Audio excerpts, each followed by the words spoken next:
Demikian juga kondisi sebagian negara adidaya di luar Jazirah Arab. Ya, yang jadi contoh adalah Persia dan Romawi. Karena dua negara inilah yang disebutkan oleh Allah Subhanahu wa taala dalam Al-Qur'an. Kata Allah, "Gulibatir Rum fi adnal ardi wa hum min ba'di ghalabihim sayaghlibun." Kata Allah, telah dikalahkan bangsa Romawi, yaitu dikalahkan oleh Persia di negeri yang terdekat, dan mereka sesudah dikalahkan itu akan mengalahkan Persia kembali. Jadi Allah memberi isyarat tentang Romawi dan Persia. Sampai ada surat namanya surat Ar-Rum, yaitu surat negeri Romawi, ya. Ar-Rum maksudnya negeri Romawi, ya. Dua negeri ini adalah dua negeri adidaya yang berada di sekitar Jazirah Arab, ya. Dan juga dalam kondisi sangat rusak tatkala itu. Moral mereka sangat rusak. Oleh karenanya Allah Subhanahu wa taala berfirman, "Kitabun anzalnahu ilaika litukhrijan nasa minadh-dhulumati ilan nuri bi'izni rabbihim ila siratil azizil hamid." Kata Allah Subhanahu wa taala, kitab yang kami turunkan kepada engkau yaitu Al-Qur'an agar engkau mengeluarkan manusia minadh-dhulumat, dari kegelapan-kegelapan yang bertubi-tubi, yang bertumpuk-tumpuk, ilan nur, menuju jalan yang terang benderang. Jadi manusia tatkala itu benar-benar berada dalam kegelapan, dalam kerusakan. Adapun Romawi, ya, Romawi, maka para ulama menjelaskan Romawi adalah negara yang sangat besar tatkala itu, ya, sampai luasnya mencapai 3/4 benua Eropa, dan mereka menganut agama Nasrani, ya. Dan secara garis besar Romawi tatkala itu menjadi dua, terbagi menjadi dua. Pertama Romawi Barat, ibu kotanya adalah Roma, dan penduduknya mayoritasnya beragama Nasrani Katolik. Kemudian Romawi Timur, ibu kotanya adalah Konstantinopel, ya, dan penduduknya kebanyakan beragama Nasrani Ortodoks. Dan waktu diutusnya Nabi SAW sebagai seorang nabi, Romawi Barat sudah tumbang, tinggal Romawi Timur. Tinggal Romawi Timur yang dipimpin oleh Heraklius, ya. Adapun Romawi Barat sudah tumbang. Dan kedua Romawi ini yang terpecah menjadi dua ini sering bersengketa. Mereka saling bersaudara, agamanya sama tapi saling perang-perangan di antara mereka, ya. Dan kerusakan moral sangat luar biasa, ya. Waktu di zaman mereka terjadi korupsi yang luar biasa, kemudian kezaliman yang luar biasa, kemudian pernikahan sangat mahal tatkala itu, sehingga mereka lebih senang berzina daripada menikah karena beratnya urusan pernikahan. Kemudian di antara buruknya moral mereka, mereka sering, ya, melakukan perbudakan, dan budak-budak yang mereka miliki terkadang diadu dengan hewan. Mereka punya arena, semacam arena, kemudian mereka kumpul di arena tersebut, kemudian mereka nonton. Misalnya budak berkelahi dengan budak, ya. Kemudian budak disuruh lawan hewan, berkelahi melawan singa, melawan macan, dan ini mereka nonton dengan penuh kesenangan. Ini menunjukkan moral yang sangat buruk dari orang-orang Romawi. Ya, demikian juga orang-orang Persia. Orang-orang Persia juga moral sangat buruk. Saking buruknya moral orang-orang Persia, sehingga pernikahan maharim, pernikahan sesama saudara menjadi hal yang biasa di kalangan mereka. Seorang kakak menikah dengan adiknya, anak menikah dengan ibunya, anak menikah dengan tantenya, bapak menikah dengan putrinya sendiri. Ini hal yang biasa dilakukan oleh orang-orang Persia, dan ini menunjukkan akhlak mereka yang di puncak keburukan, ya. Karena masalah menikah sesama saudara, semua orang akan menolak hal tersebut, baik beragama maupun tidak beragama. Tapi tatkala mereka sampai pada tingkat yang sangat buruk ini, terjadi pernikahan sesama saudara, ini menunjukkan moral mereka yang sangat bobrok. Kenapa? Mereka menyembah api. Karena mereka menyembah api, tidak ada aturan dalam diri mereka. Adapun Nasara masih ada aturannya, ya, atau agama lain terkadang masih ada kitab sucinya, masih ada aturannya. Adapun para penyembah api, ya, orang-orang Majusi, tidak ada aturan bagi mereka, sehingga akhirnya kebobrokan mereka sampai pada tingkatan ini. Dan ini benar-benar dipraktekkan oleh raja mereka, ya. Sampai disebutkan Yazdajir II menikah dengan putrinya, dia menikah dengan putrinya sendiri. Kemudian akhirnya terjadi masalah, mungkin permasalahan rumah tangga. Kemudian terjadi KDRT, akhirnya putrinya dibunuh, ya.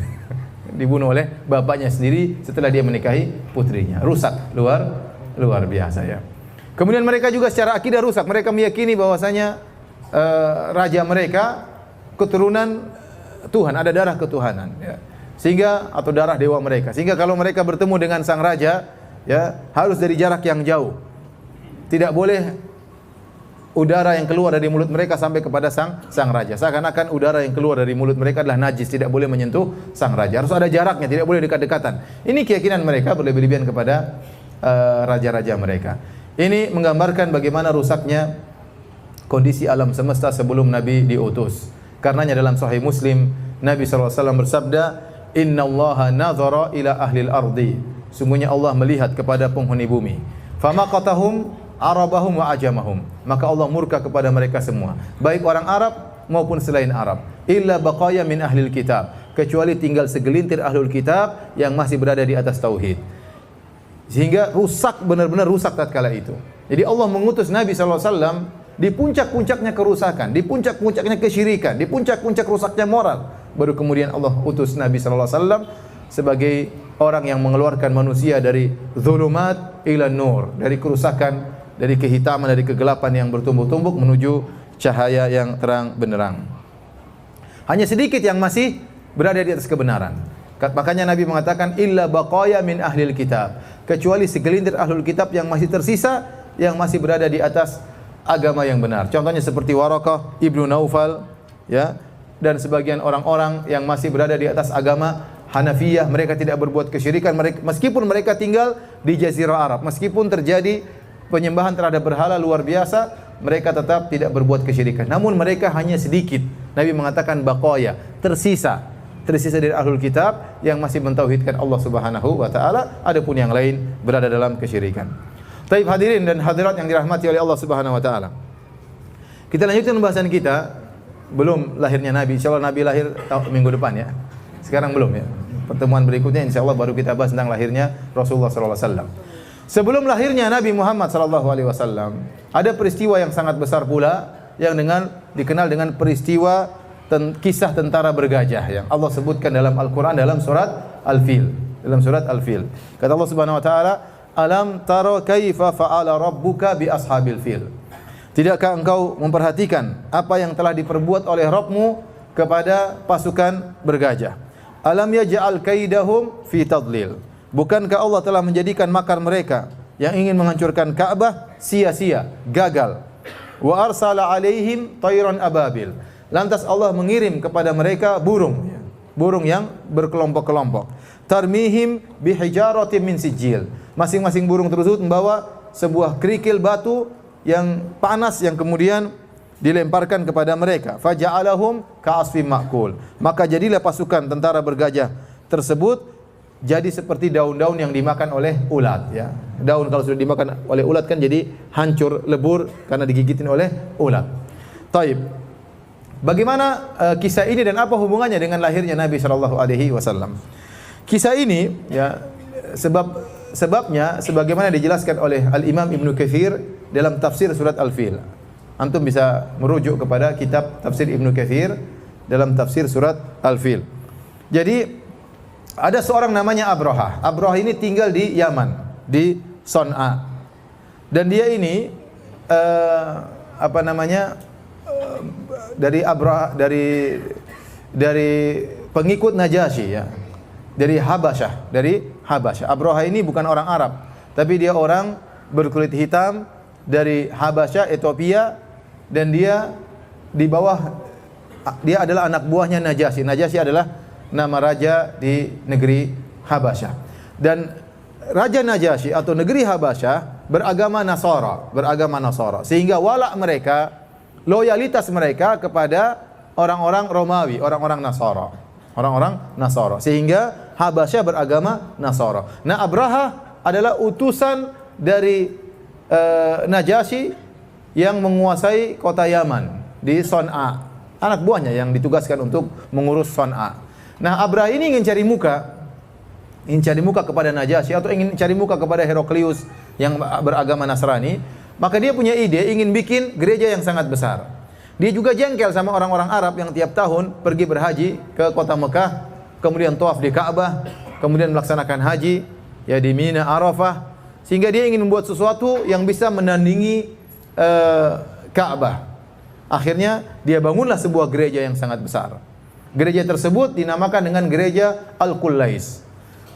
Al-Qullais disebutkan oleh para ulama diambil dari kata Qalansuah yang artinya songkok, Kenapa gereja tersebut sangat tinggi, itu tinggi di zaman tersebut, sehingga kalau orang melihat ujungnya, songkoknya jatuh. Orang kalau melihat ujungnya, songkoknya bisa apa? Jatuh. Maka disebut dengan gereja Kullais, gereja songkok ya, saking tingginya. Akhirnya dia buat gereja tersebut sebagai tandingan bagi Ka'bah. Apa yang dilakukan oleh Abrahah ini dengar oleh seorang Arab dari Kinana, orang Quraisy. Dia dengar, kata dia, ini kurang ajar mau nyanyi Ka'bah ya. Maka dia berjalan dari Jazirah Arab, dia pergi menuju ke Son'a untuk cari gara-gara. Maka dia pun masuk ke dalam tempat ibadah tersebut di malam hari, kemudian dia buang air kecil, buang air besar di situ, dia kotori tempat tersebut ya. Setelah itu dia pergi, kemudian di pagi hari Abraham mendapati gereja atau tempat ibadah yang dia bangga-banggakan tersebut ternyata telah didapati kotoran di situ, ternyata kotoran Arab di situ. Orang Quraisy. Maka dia jengkel. Dan mungkin dia punya intel sehingga ketahuanlah ternyata yang beol di situ ternyata orang Quraisy, datang dari jauh-jauh cuma mau beol di situ ya. Akhirnya dia jengkel, maka dia pun membawa pasukan yang banyak untuk menyerang Ka'bah. Dan di antara pasukannya dia bawa, ada yang mengatakan dia bawa 12 ekor gajah, ada yang mengatakan dia bawa 8 ekor gajah. Dan orang-orang Arab, Jazirah Arab tidak pernah melihat gajah sebelumnya. Jadi pasukan yang menakutkan, ada makhluk besar seperti itu, ya, kalau injak orang bisa langsung tewas, ya. Kemudian menyerang mereka. Jadi hal ini sangat menakutkan kabilah-kabilah Arab. Maka berangkatlah Abrahah, ya, bersama pasukannya ditemani dengan 12 ekor gajah atau 8 ekor gajah. Kenapa dia bawa gajah sampai 12 atau 8 ekor tersebut? Dibawa rantai, maksud dari Abrahah, nanti 12 ekor gajah tadi membuat rantai di Ka'bah kemudian dicungkil. Jadi bukan dilepasin satu-satu batunya, tidak. Tapi niat Abrahah untuk melingkarkan rantai di Ka'bah kemudian dicungkil oleh 12 ekor gajah tersebut. Intinya demikian. Ya. Mulailah berjalanlah Abrahah bersama 12 ekor gajah tersebut. Pimpinan gajah namanya Mahmud. Namanya siapa? Mahmud. Ada yang namanya Mahmud di sini? Jangan tersinggung, hanya sekedar kesamaan nama tidak menunjukkan hakikat yang sama. Mahmud nama yang bagus, terpuji. Ya, mereka dahulu juga biasa menamakan hewan-hewan mereka dengan nama-nama tertentu. Intinya pimpinan gajah namanya apa? Mahmud. Taib, maka masuklah Abrahah melewati Jazirah Arab. Dilewatilah satu kabilah demi kabilah. Terjadi perlawanan. Sebagian kabilah melawan karena semua kabilah di Arab mengagungkan Ka'bah. Karena saya katakan ya bahwasanya mereka berhaji, mereka juga umrah meskipun Islam belum ada. Karena mereka masih menganggap namanya haji adalah tradisi dari nenek moyang mereka. Tradisinya Nabi Ismail, tradisinya Nabi Ibrahim alaihissalam, pengagungan terhadap Ka'bah, kebanggaan mereka ada Ka'bah. Tiap tahun mereka berhaji. Ya, meskipun mereka berhaji dengan kesyirikan, tapi pengagungan terhadap Ka'bah ada dalam hati-hati mereka. Sehingga waktu Abrahah datang dengan pasukannya, terjadilah perlawanan dari sebagian kabilah. Tapi semuanya kalah. Setiap dia melewati satu kabilah dilawan, kalah. Semuanya kalah. Terus dia maju sampai akhirnya mendekat ke Mekah. Sampai mendekat ke Mekah. Ya. Waktu sudah mendekat, sudah masuk areal Mekah, dia buat camp di situ. Dia buat camp di situ. Kemudian tatkala dia buat camp di situ, tiba-tiba Abdul Muttalib, kakek Nabi SAW, ingin bertemu dengan Abrahah. Dan Abdul Muttalib ini seorang yang sangat karismatik, orangnya berwibawa, ya, gagah. Abrahah tadinya duduk di singgasananya. Waktu dibilang ada tamu yang bertemu dengan dia, ternyata Abdul Muttalib, dia lihat Abdul Muttalib, dia seorang yang hitam, ya. Tentunya dibandingkan dengan mungkin Abdul Muttalib yang gagah, keren, maka dia pun menghormati Abdul Muttalib.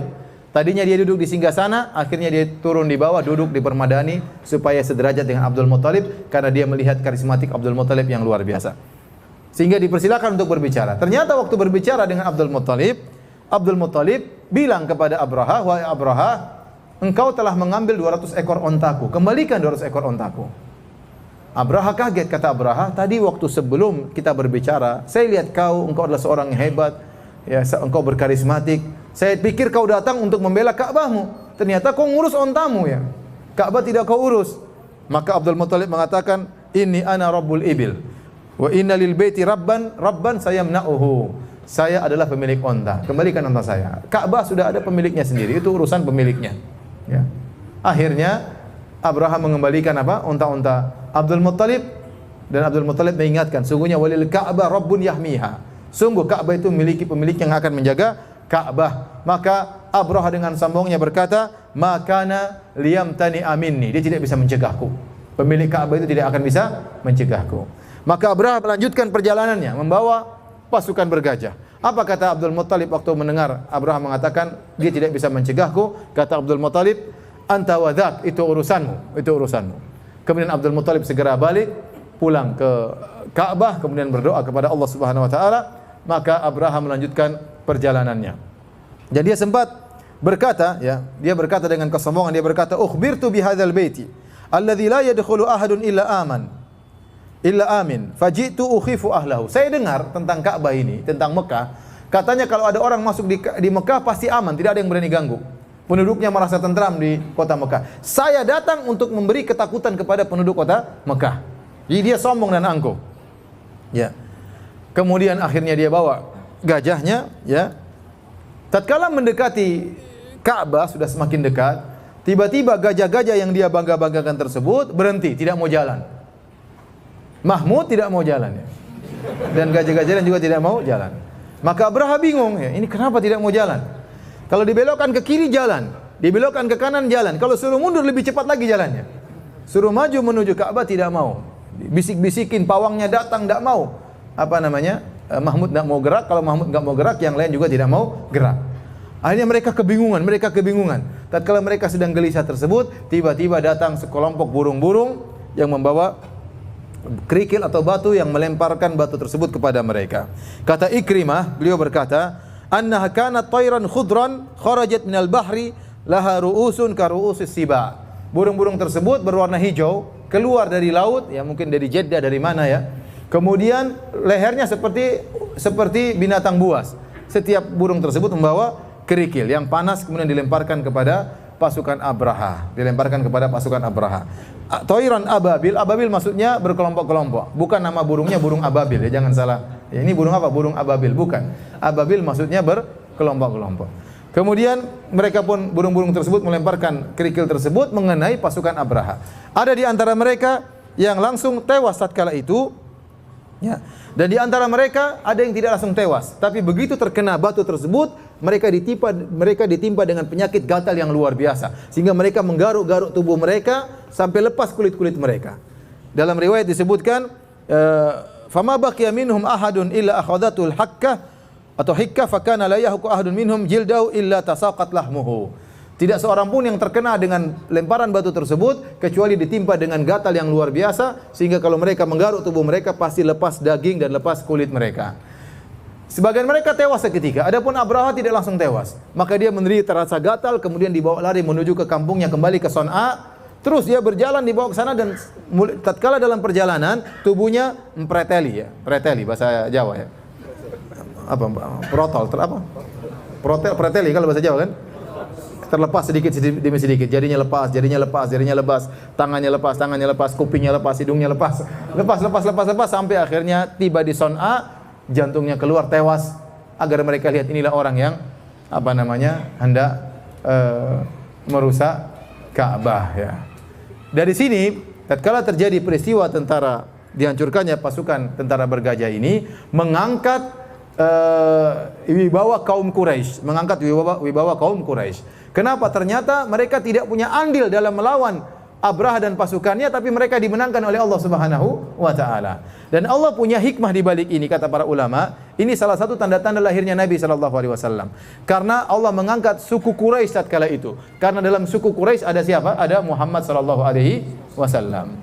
Jadi dia diangkat suku Quraisy bukan karena Quraisynya, tetapi karena di situ akan lahir seorang anak namanya Muhammad sallallahu alaihi wasallam. Sehingga satkala itu orang-orang kabilah-kabilah Arab seluruhnya semakin mengagungkan orang-orang Quraisy. Kata mereka, lihat, Allah Subhanahu wa taala membela mereka tanpa ada perlawanan sama sekali dari mereka untuk melawan tentaranya Abraha.